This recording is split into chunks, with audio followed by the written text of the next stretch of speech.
Hello YouTube! Alpha White Wolf bringing you the latest Death Battle reaction. This one, Cable versus Booster Gold. Right off the bat, voting for Cable. I'm more of a Marvel guy myself. I know my DC well enough to give a lot of other people who claim to know DCs a bit of a run for their money. But I've never heard of Booster Gold. I think I've seen him in like the brief bits of Justice League Unlimited that I watched as a kid, but I don't know anything about him. So right now, I'm going with Cable. As per usual, and as is proper with any reaction channel or channel that does reactions that has any sort of self-respect, I'm keeping the actual channel updates and future content announcements for the end of the video so that we can get right into the reaction. So without further delay, video is a go. In 3, 2, 1, and play. DeathBattle is sponsored by ExpressVPN. Protect your online privacy. I personally feel that any channel that spends several minutes just babbling before the reaction, pathetic.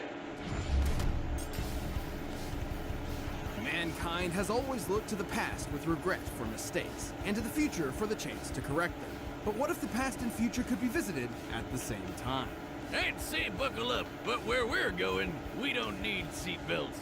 Wait, is that the right quote? No. Cable, the time-traveling warrior mutant from Marvel. And Booster Gold, the greatest DC Comics hero you've never heard of. He's Wiz and I'm Boomstick. And it's our job to analyze their weapons, armor, and skills to find out who would win A death battle. Our convoluted story begins with the supervillain, Mr. Sinister. With a name like that, I remember him from the game. if he wasn't a supervillain. In an attempt to destroy another supervillain, Apocalypse, Sinister planned to create the ultimate mutant. So he decided to, breed the X-Men Scott Summers and Jean Grey. Alright, weirdo, I mean, they're already in a relationship. Just one little problem. By the time Sinister was ready, Jean was kind of dead. No problem for Mr. City. He just cloned Jean, got the new her in bed with Cyclops, and bam! Out popped Nathan Summers, Marvel's ultimate baby. Of course, we're talking about comic books here, so Jean eventually came back to life. After Naturally. clone, Scott and Jean decided to raise baby Nate together. Oh, how nice. I love happy endings. Until Nate was kidnapped by, ironically, Apocalypse. Apocalypse infected Nate with the techno-organic virus, a liquid metal that converts organic tissue into cold, Is that why he has the metal arm? It's basically cyborg herpes. And just like the real thing, there was no cure. Trust me. Until the lady from the future showed up. Long story short, Scott and Jean allowed Nate to be taken 2,000 years into the future in hopes of a cure. Unfortunately, there wasn't one, because the future world was ruled by, of course, Apocalypse. So now, poor Nate's got an incurable robot virus and is stranded in a post-apocalyptic apocalypse future. What a ripoff. Well, it's not all bad. As the techno-organic virus took over Nathan's body, it enhanced his strength, speed, and endurance. Most notably, he gained a powerful metal arm, Thought so. a cybernetic eye that can see in infrared, track objects 2 miles away, and fire lasers. And if any part of his robo-self is damaged, he can just put it back together lickety-split. He's more than just a cyborg, though. His training in the future turned him into an incredible hand-to-hand combatant and tactical genius. And like any good 90s comic book hero, he often comes to fights packing some totally awesome heat. Naturally. Guns, laser guns, a doohickey that can control dinosaurs? What more would you need? He became a pretty savior of the future, where everyone knew him by one name, Cable. Oh yeah, the game. Despite being in the future, he was running out of time. The virus would eventually overtake his body and destroy him. Good thing Cable's not just any mutant. He's an Omega level mutant, which means his power is ultra maximum level. Thanks to his parentage, Cable possesses incredible telekinetic power. He can move objects with his mind, create force fields, disassemble complex technology, and even manipulate matter down to the atomic level. He uses his TK power to keep the technovirus at bay. Yeah, he's constantly pushing the virus back 24/7. How does he do that in his sleep? His telekinetic powers are so strong that he once stopped 247 enormous missiles, contained their explosions, and then funneled them out of the atmosphere. Badass. He's also Okay. a telepath who can read and control minds on a planet-wide level. He can even shut your brain off if he doesn't like you. Wish I could do that to Wiz. Good luck with that. He's capable of ionizing the entire planet's atmosphere all by himself, and his psionic powers extend even further. He can physically displace his body through both time and space, allowing him to teleport and time travel. It was those Really? timey-wimey powers that let Cable visit the 20th century where he met the X-Men, joining their fight for a better future in our past. And that's how he found alternate versions of himself, like a clone named Strife, a timeline where he was a she named Rachel, Naturally. and another Nathan Gray who was called X-Man. Wow, really breaking the bank on the name of that guy, huh? Pretty gutsy to name himself after the entire franchise. He was, is that Jesus? Oh my god. Holy shit, be careful of what you say in front of mutant Jesus. X-Man's potential is incredible. A showcase of the almighty power Cable could have if not for the techno-organic virus. So Cable said, screw this bullshit and straight up pulled the virus out of himself. Wouldn't even grab What? it to. Literally rearranging his DNA to do so, which is impossible. Across the 70 trillion cells in an average human body, there are over 200,000 pairs of DNA. But somehow, over the course of a day, Cable could comprehend and manipulate each and every one. Yeah, that's why I said hardcore. Without that dumb virus digging him over, he's lifted a giant Okay. island into the sky, broke the Silver Surfer's board, and could even move planets. To move the Earth out of its solar orbit by 10%, Cable would have to generate 470 decillion joules of energy, about 112 septillion tons of TNT. That's 24 zeros, bitches! He's fast enough to fight the Silver Surfer, and was tough enough to survive the Incredible Hulk. But even with all this power, Cable knew he could never truly save the future. However, he did eventually find hope. Yeah, like literally, it's a girl named Hope. After so much time alone, he had finally found a family to protect. Whether it be past, present, or future, Cable will always be fighting for a better tomorrow. Remember it, Apocalypse. The name's Cable. Okay. Booster Gold is a hero, an icon, a brand. He's a vigilante protecting the streets of Metropolis. He's a poser. The head of his own PR company. He's a He's a winner with tool. catchphrase. He's fame and fortune incarnate.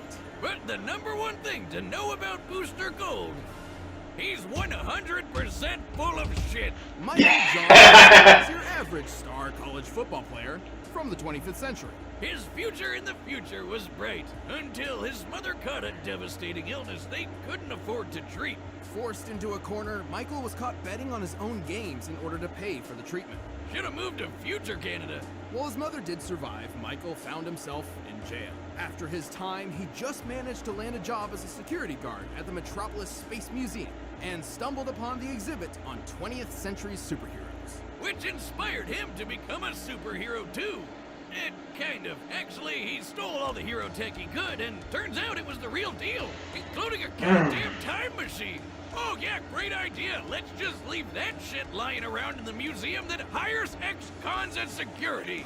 Alongside his own C-3PO bot, Skeet, Michael took a trip to the past. He used his knowledge of future events to profit off the stock market and form his own company, Gold Star Incorporated. Ah, it's pretty clever of him.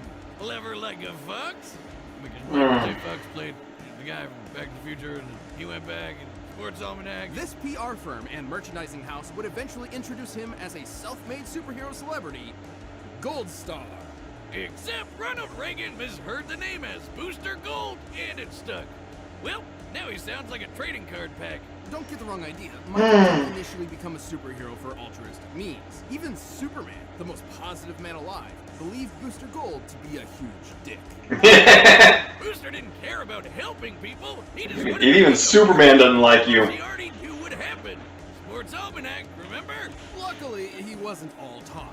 His stolen technology was incredibly advanced. Like his power suit, which, despite making him look like a huge tool, increases his strength, speed, and toughness to superhuman levels. His main offensive gear includes energy gauntlets, both of which can fire unidirectional blasts known as booster shots. Really leaning into that brand synergy, huh?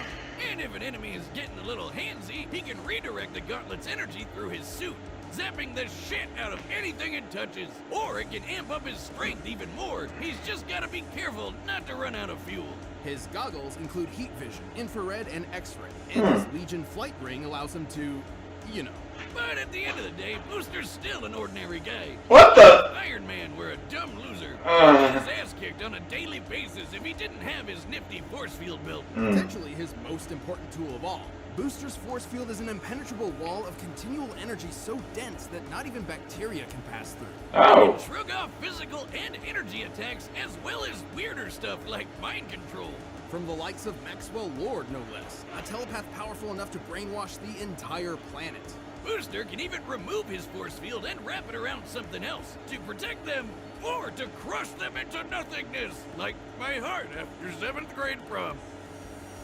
Perhaps his suit's most bizarre ability is his mass dispersion field. Instead of blocking attacks, this field absorbs... What happened to the anvil? ...it back out. Obviously, if applied to a human being, the results would be... Okay. Me at my 7th grade prom. And while Booster originally needed a time machine to travel to the past, he has since integrated temporal circuitry into his suit, allowing him to travel the time stream at will, or just stop it entirely. He can even hang out with his past and future selves. If he wants to be particularly egotistical. The Justice League. There he met fellow D-lister Blue Beetle, kicking off the most wholesome bromance ever. To be Aww. fair, Booster wasn't just an empty charlatan. Sure, he used his future technology to pretend he had superpowers, but as time went on, his acts of heroism became real and often required sacrifice. Perhaps his friendship with Blue Beetle helped mold him into the selfless hero he later became. As much of a doofus as he can be, he's also kicked his fair share of ass. He's managed to go toe-to-toe with heavy hitters like Doomsday and Maxima. He's moved quick enough to dodge beams of light, even flying fast enough to keep up with Flash and tap into the Speed Force. You know, the extra-dimensional energy field that controls all kinetic energy in the multiverse. And his force field is no joke. It took hits from gods like Trigon, and even withstood a blast that was breaking down the Earth at the subatomic level. It doesn't make him invincible. His force field is powered by the same energy source as his gauntlets, so using too much of either will deplete the other. He's also a huge showboat, and will take any opportunity he can to get rich quick. Like the time he and Blue Beetle stole Justice League funds to set up a casino on a tropical island, which turned out to be a lie. True story. Weird. What? Booster's story is, if anything, the journey to humility. After years of hero work, he was offered membership with the Justice League of America, and yet he turned it down, knowing the damage such a thing could do to history. Instead, Booster chose to travel the time stream, repairing its cracks and saving the multiverse. His mom was pretty proud of him. The important thing is that he chose a life he could not publicize. He'd be saving the world behind the scenes. It may not have been what he originally planned, but Booster Gold would ultimately become the greatest hero you've never heard of. I am Booster Gold, the greatest hero you've never heard of. Till now! That completely ruined that concept. All right, the combatants are set, and we've run the data through all possibilities. But first, we're gonna tell you how you can boost your game in the kitchen. So, add. Booster's getting my vote. I was originally siding with Cable because I was more familiar with him and his abilities, but Booster's force field is just too much. The fact that it's able to resist mind control, that by the sound of it was easily on par with Cable's psionic abilities, mind control is not going to come into it. It was able to survive the Earth getting attacked by something that was breaking it down at the subatomic level. Cable is not going to be able to break that field. And if Cable wants to just chuck things at him, okay, fine. If he does that long enough and hard enough, he might be able to get through. But I don't imagine he will. Booster Gold's getting my vote. I'm curious to see what Booster uses to try and defeat Cable. I'm curious about that. Right now, It's time for a death battle!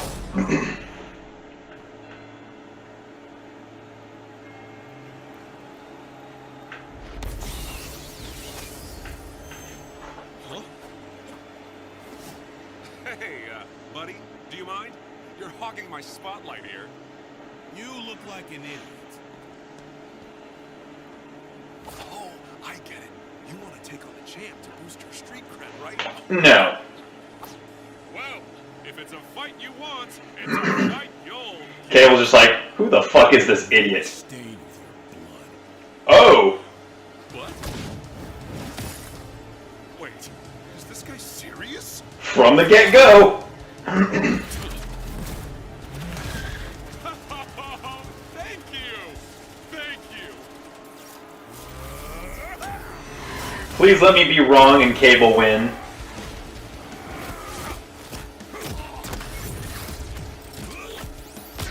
I have a feeling Booster is going to win, but I'm really hoping I'm wrong. Alright, douchebag. You want some of this? That's a sound effect for Stasis from Breath of the Wild, isn't it? Let's see.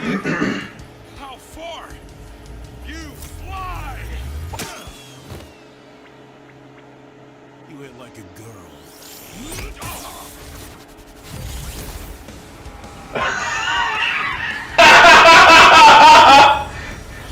That has to be one of the worst kicks in the pride you can ever receive.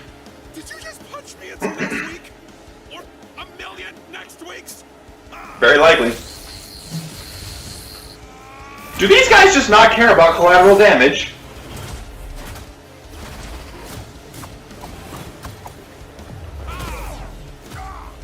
I'm ending this farce.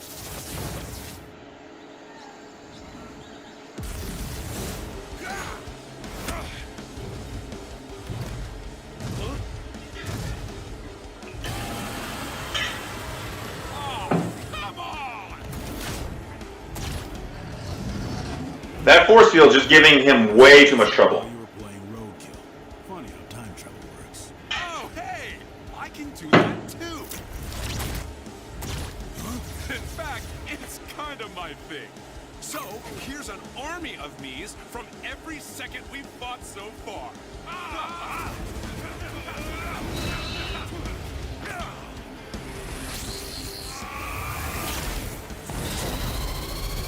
How powerful is that gun?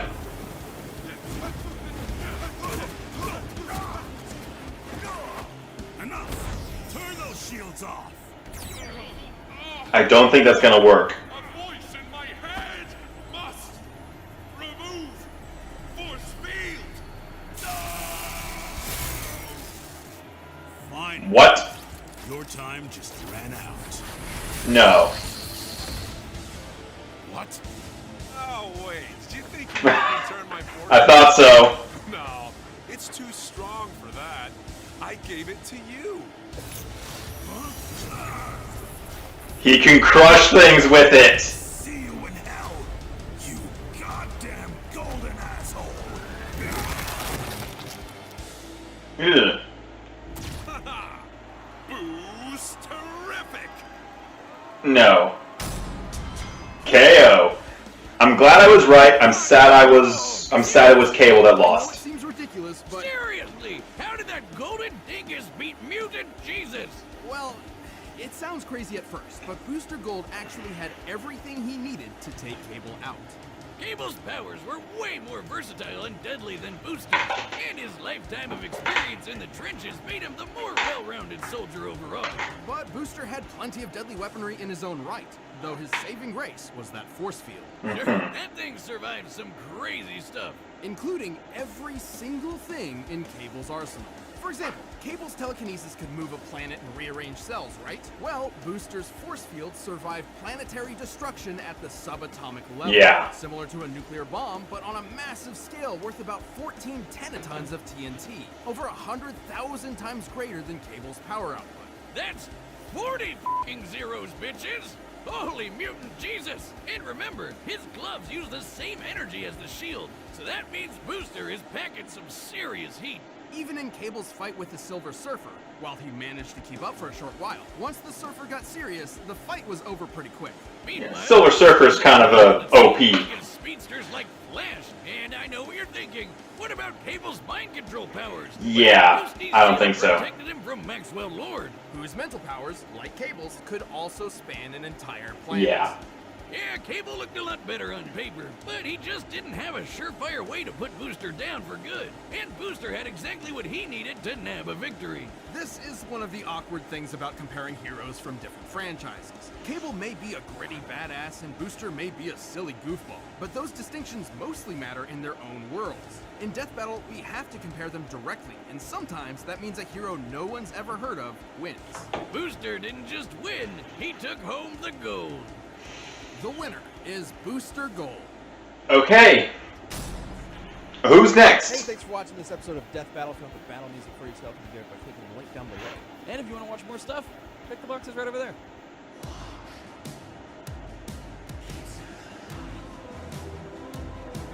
No.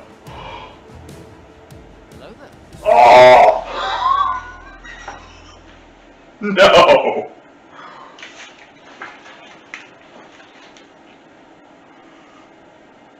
Kakashi versus Obi-Wan.